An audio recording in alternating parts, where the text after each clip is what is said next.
Hello guys! So ayan, balikan natin kung paano ko iniluto itong sinigang na 'to. Keep on watching! Ayan guys, yung mga requirements tuloy. Yung mga ingredients ko. Ayan, kung may kulang man diyan pasensya na. 'Pag may sobra, bahala na kayo. Yan lang ang trip natin na lutuin. Kasi dalawa lang naman kami kakain niyan mag-asawa palagi. Kaya lagi lang on a budget na 1 hanggang 2 lang lagi yung, o kaya minsan hanggang 3 yung,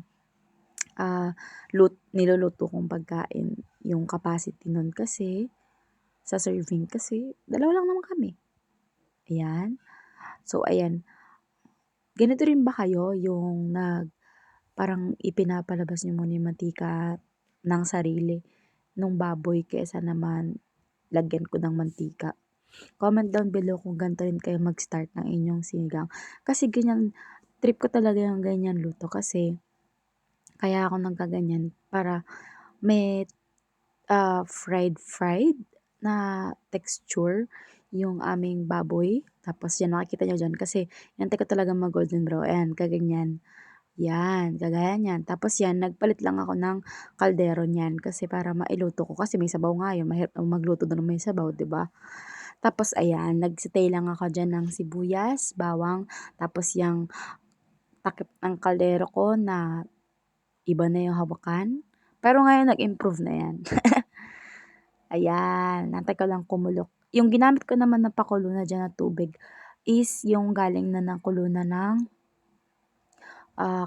ng kettle kasi para madali lang tas hindi ma-force yung lutuan ko kasi kita niyo naman yung lutuan ko ganyan lang naman. Kaya yan, tapos yan nag-mix na ako ng mga pampalasa ko, nilagay ko na yung sinigang mix pero gabi yung nilagay ko with gabi kasi wala naman gabi yung ano ko, pero gusto ko lang may lapot na yung lapotness niya para masarap lang kainin. Tapos ayan, nilagay ko na yung gulay ko. Ang gulay ko diyan is kangkong tapos sitaw lang naman. Pero inuna ko lang yung sitaw kasi yung sitaw ay medyo kailangan talagang babad.